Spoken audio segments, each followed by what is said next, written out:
అండి. అందరికీ నమస్కారం. అందరూ ఎలా ఉన్నారు? నేను చాలా బాగున్నాను. మీరు ఇంకా బాగుండాలని మనస్ఫూర్తిగా కోరుకుంటున్నాను. ఈ వీడియోలో శివరాత్రి అంటే ఏంటి, జాగరణ విశేషాలు, శివరాత్రి పూజా ఫలితం ఇవన్నీ కథల ద్వారా తెలుసుకుందాం. వీడియో స్టార్ట్ చేసే ముందు మీరు కూడా శివభక్తులైతే వీడియోని లైక్ చేయండి. మరిన్ని దేవీ దేవతల కథలు, పండుగ విశేషాలు తెలుసుకోవాలనుకుంటే నా ఛానల్ని సబ్స్క్రైబ్ చేసుకొని బెల్ ఐకాన్ని క్లిక్ చేయండి. ముందుగా శివరాత్రి అంటే ఏంటో వివరిస్తాను. శివరాత్రి అంటే చీకటి రాత్రిలో కూడిన శివతత్వం వెలుగుగా ఉండే రాత్రి. పురాణాలు చెప్తున్న ముఖ్యమైన విషయం ఏంటంటే ఇది కేవలం నిద్రపోకుండా ఉండడం కాదు, ఇది ఆత్మ మేల్కోవడం. ఆత్మ మేల్కోవడం ఏంటండి అంటారా? శివరాత్రి అంటేనే అజ్ఞాన చీకటిని తొలగించే రాత్రి. పురాణాల్లో రాత్రి అంటే అజ్ఞానం, మన జీవితంలో ఉన్న భయం, కోపం, అసూయ, మోహం, బాధ ఇవన్నీ చీకటి కింద అర్థం అన్నమాట. ఈ చీకటిలన్నిటిని తొలగించే రాత్రే శివరాత్రి. శివుడు అంటే జ్ఞానం, శాంతి. అందుకే ఈ రాత్రి జాగరణ అంటే మనలోని చీకటి నుంచి మేల్కోవడం. జాగరణ విశేషం, శివరాత్రి పూజా ఫలితం ఇప్పుడు వినబోయే కథ ద్వారా మీకే తెలుస్తుంది. ఈ వీడియోని సేవ్ చేసుకుని శివరాత్రి రోజు కూడా ఈ కథను వినండి. చాలా చాలా మంచిది. చాలా ఏళ్ల క్రితం ఒక అడవిలో ఒక ప్రేత వేటగాడు ఉండేవాడు. అతని జీవితం చాలా కష్టంగా ఉండేది. రోజు అడవిలోకి వెళ్ళి జంతువులను వేటాడి దాని మీద కుటుంబాన్ని పోషించేవాడు. అతనికి పూజలు తెలియవు, మంత్రాలు కూడా తెలియవు, శివుని గురించి కూడా పెద్దగా తెలీదు. కానీ విధి అతన్ని శివుడి దగ్గరకు తీసుకువచ్చింది. ఒకరోజు అది మహాశివరాత్రి రోజు. వేటగాడు ఎప్పటిలాగే అడవికి వెళ్ళాడు. కానీ ఆ రోజు అతనికి ఏ జంతువు కనిపించలేదు. సాయంత్రం అయిపోయింది, చీకటి కమ్ముకుంది. అతనికి ఆ రోజు శివరాత్రి అని కూడా తెలియదు. అడవిలో రాత్రి అంటే భయంకరమైన ప్రమాదం. సింహాలు, పులులు, అడవి జంతువులు ఇవన్నీ తిరుగుతూ ఉంటాయి కదా. ఆ విషయం అతను తలుచుకొని అతనికి చాలా భయం వేసింది. దట్టమైన అడవిలో అతను ఒక్కడే ఉన్నాడు, అందులోనూ చీకటి, పైగా పులులు, సింహాల భయం. అతనికి ఏం చేయాలో అర్థం కాలేదు. అప్పటికే ఒక సింహం పెద్దగా గర్జించింది. పులులు, సింహాలు అరుపులు ఇతను విని అతనికి చాలా భయం వేసింది. అతను ఏదైనా మంచి సురక్షితమైన ప్రదేశంలో ఉండాలి అని చెప్పి ఆలోచిస్తూ భయపడుతూ చూస్తున్నాడు. అక్కడే ఉన్న ఒక పెద్ద చెట్టు కనపడింది అతనికి. ఆ పెద్ద చెట్టే అది బిల్వ వృక్షం. అతనికి అది బిల్వ వృక్షం అని కూడా తెలియదు. అతను త్వరగా పులి వస్తుందేమో అన్న భయంతో త్వరగా వెంటనే ఏ చెట్టు మీద ఉంటే నన్ను ఏ జంతువులు తాకలేవు అని చెట్టు మీదకి ఎక్కాడు. రాత్రి అయ్యింది. అడవంతా నిశ్శబ్దం. చీకటిలో చిన్న శబ్దం వచ్చినా అతను చాలా భయపడిపోయాడు. ఇంటి మీద కొనుక్కుపడితే పులి వస్తుందేమోనన్న భయం మరియు ఆందోళన. అస్సలు నిద్రపోలేకపోయాడు. అతను పూర్తిగా జాగరణ చేశాడు. అతనికి తెలియదు అది మహాశివరాత్రి జాగరణ అని. అతను చెట్టు మీద ఉన్నాడు. కానీ అతనికి తెలియని విషయం ఏంటంటే చెట్టు కింద ఒక శివలింగం ఉంది. అది అడవిలో ఉన్న ఒక పాత శివస్థలం. చాలా మంది ఋషులు అక్కడ పూజ చేసేవారు. ఆ రోజు శివరాత్రి కావడంతో ఆ శివలింగం పవిత్రంగా ఉంది. వేటగాడు నిద్ర వస్తే పులి వస్తుందేమోనని నిద్ర రాకుండా ఆ చెట్టుకున్న ఆకులు కిందకి వేస్తూ ఉన్నాడు. అతను వేసే ప్రతి బిల్వదళం నేరుగా శివలింగం మీద పడ్డాయి. అతనికి తెలియకుండానే అది బిల్వపత్రార్చన అయ్యింది. వేటగాడు చెట్టు మీద ఉండగా అతని చేతిలో ఉన్న నీటి పాత్ర కూడా కదిలింది. కొన్ని నీటి చుక్కలు కింద పడ్డాయి. అవి శివలింగం మీద పడ్డాయి. అది అభిషేకం అయ్యింది. ఇలా అతను నిద్రపోకుండా పూర్తి రాత్రి జాగరణ చేశాడు. భయంతో ఉన్న శివలింగం మీద బిల్వాలు పడుతూ నీళ్లు పడుతూ అది శివ పూజ అయ్యింది. అతనికి తెలియని శివుడు చూశాడు. ఉదయం అయ్యే సమయానికి ఆ వేటగాడు కళ్ళు మూసుకున్నాడు. అప్పుడు ఒక వెలుగు ఆ శివలింగం నుండి వచ్చింది. శివుడు ప్రత్యక్షమయ్యాడు.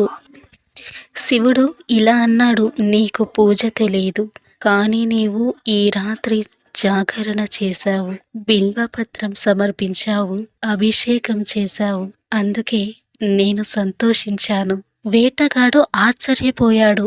స్వామి, నేను పాపిని, నాకు తెలియకుండానే ఇది జరిగింది అని వేటగాడు అన్నాడు. శివుడు చిరునవ్వుతో అన్నాడు ఇలా, భయపడకు, నేను నిన్ను శిక్షించడానికి రాలేదు, వరం ఇవ్వడానికి వచ్చాను. భక్తి అంటే తెలిసి చేయడం కాదు, శుద్ధమైన మనసుతో ఒక్క క్షణం గుర్తు చేసుకున్నా చాలు. శివుడు అతనికి ఇచ్చిన గొప్ప వరం పాప విమోచనం, జీవిత మార్పు, శివలోక ప్రాప్తి, మోక్షం. ఇదే శివరాత్రి మహిమ. ఈ పురాణం చెప్పే సందేశం ఏంటంటే, శివుడు పూజలోని పర్ఫెక్షన్ చూడడు, శివుడు మనసులోని నిజాన్ని చూస్తాడు. మనం ఎంత గొప్పగా పూజ చేసాం, ఎంత ఆడంబరాలతో చేశామన్నది కాదండి, నిస్వార్థంగా ఎంత భక్తి శ్రద్ధలతో పూజ చేశామనేదే చూస్తాడు. జాగరణ అంటే నిద్రపోకుండా బాధపడడం కాదు, మనస్సు మేల్కోవడం అండి. అజ్ఞానం నుంచి వెలుగులోకి రావడం. తెలియకుండా చేసిన పూజే ఆయనకు చేరింది. ఇక భక్తి నమ్మకంతో చేసిన పూజ ఆయనకు చేరకుండా ఉంటుందా చెప్పండి? తప్పకుండా ఆ శివుడు ఆ పూజని అందుకుంటాడు, త్వరగా అనుగ్రహిస్తాడు, త్వరగా అనుకున్న కోరికలు నెరవేరేలా చేస్తాడు. ఒక చుక్క నీటితో అభిషేకం చేసినా పొంగిపోతాడట, త్వరగా వరాలను ఇచ్చేస్తాడు. కాబట్టి ఆయనను బోలా శంకరుడు అని పిలుస్తారు. ఈసారి ఈ శివరాత్రి రోజున నీటితో అభిషేకం చేసి పంచామృతాలు ఉంటే ఇంకా మంచిది, నీరైనా పర్వాలేదు. అభిషేకం చేసి దీప ఆరాధన చేసి, అంటే దీపంలో కూడా శివుణ్ణి చూడాలి. దీపారాధన చేసి ఓం నమ శివాయ అనుకుంటే శివుడు తప్పకుండా కరుణిస్తాడు. చిన్న పూజ అయినా భక్తి శ్రద్ధలతో చేస్తే శివుడు ఆ పూజను తప్పకుండా స్వీకరిస్తాడు. శివరాత్రి రోజు జాగరణ చేస్తుంటారు కదా, జాగరణ ఎందుకు చేయాలి? నిద్రపోకూడదా అని అనుకుంటుంటారు కదా. జాగరణ అంటే ఇంద్రియ నియంత్రణ, అంటే మన ఇంద్రియాలను నియంత్రించడం. శివరాత్రి రోజు మనం నిద్రపోకుండా ఉండడం అంటే మన శరీరాన్ని బాధ పెట్టడం కాదండి, అది ఒక సాధన. కోరికలను నియంత్రించడం, అలసత్వాన్ని జయించడం, మనస్సును శివునిపై నిలపడం. అందుకే జాగరణ ఒక తపస్సు. శివుడు ఎప్పుడు ధ్యానంలో ఉంటాడు. శివరాత్రి మనం కూడా మన ఇన్నర్ సెల్ఫ్ ని, అంటే మన ఆత్మని మేల్కొల్పాలి. అందుకే అంటారు శివరాత్రి జాగరణ చేస్తే మనసు శుద్ధి అవుతుంది అని. శివుడు అహంకారాన్ని నాశనం చేస్తాడు, నిజాయితీకి ఎప్పుడూ తోడుగా ఉంటాడు. దీనికి ఒక కథ ఉంది, అదే లింగోద్భవ పురాణం కథ. ఈ కథ వినడం ద్వారానే శివానుగ్రహం లభిస్తుంది. శివుడు అగ్నిస్తంభంగా ప్రకాశిస్తూ దర్శనమిచ్చిన రాత్రి. ఇప్పుడు ఈ కథను వినటానికి సిద్ధంగా ఉన్నారా? చాలా చాలా ఏళ్ల క్రితం ఈ సృష్టి మొదట్లో 3 మహాశక్తులు ఉన్నాయి. బ్రహ్మ సృష్టికర్త, విష్ణువు పాలకుడు, శివుడు సంహారకుడు మరియు పరమతత్వం. అన్ని సమతుల్యంలో ఉన్నాయి. కానీ ఒకరోజు అహంకారం ప్రవేశించింది. అక్కడే బ్రహ్మ విష్ణువు గొడవ మొదలైంది. ఒకసారి బ్రహ్మదేవుడు ఇలా అనుకున్నాడు, నేనే సృష్టిని చేశాను, అందుకే నేనే గొప్పవాడిని అని.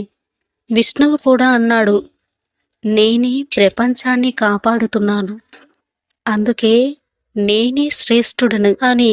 ఇద్దరు మధ్య వాదన పెరిగింది. నేనే పరమేశ్వరుడిని, కాదు నేనే మొదటి దేవుడిని.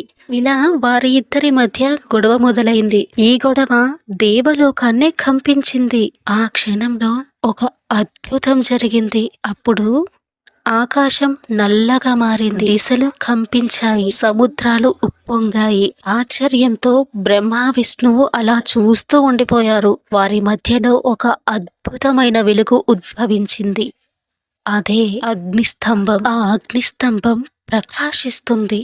అది అంతులేనిది, ఆది లేనిది, అంతం లేనిది, ఒక మహా అగ్నిస్తంభం. దాని వెలుగు 1,000,000 సూర్యుల కాంతి కన్నా ఎక్కువ. దాని ఉష్ణం లోకాలనే కాల్చేంతగా ఉంటుంది. బ్రహ్మ విష్ణువు ఆశ్చర్యపోయారు, ఇది ఏమిటి అని. అప్పుడు శివుడు మాట్లాడాడు. ఆ అగ్నిస్తంభం నుంచి ఒక గంభీరమైన స్వరం వచ్చింది. మీరు ఎవరు గొప్పవారు అని వాదిస్తున్నారు? ఈ స్తంభానికి మొదలు కనుక్కోండి, అంతం కనుక్కోండి, అప్పుడు నిజమైన పరమతత్వం ఎవరో తెలుస్తుంది. విష్ణువు వెంటనే వరాహ అవతారం తీసుకొని భూమి లోతుల్లోకి దిగిపోయాడు. పాతాళం, అంతకన్నా లోతు, ఇంకా లోతు. కానీ ఆ స్తంభానికి అడుగు కనిపించలేదు. విష్ణువు అలసిపోయాడు. అప్పుడు అర్థమైంది, ఇది సాధారణ శక్తి కాదు అని. బ్రహ్మ పైకి వెళ్ళాడు. బ్రహ్మ హంసరూపం తీసుకున్నాడు. ఆకాశం పైకి ఎగిరాడు. లోకాలు దాటాడు, దేవలోకం దాటాడు, బ్రహ్మలోకం దాటాడు. కానీ ఆ స్తంభానికి చివర కనిపించలేదు. బ్రహ్మకు అహంకారం వచ్చింది. నేను ఖాళీగా తిరిగి వెళ్ళను అని అనుకున్నాడు.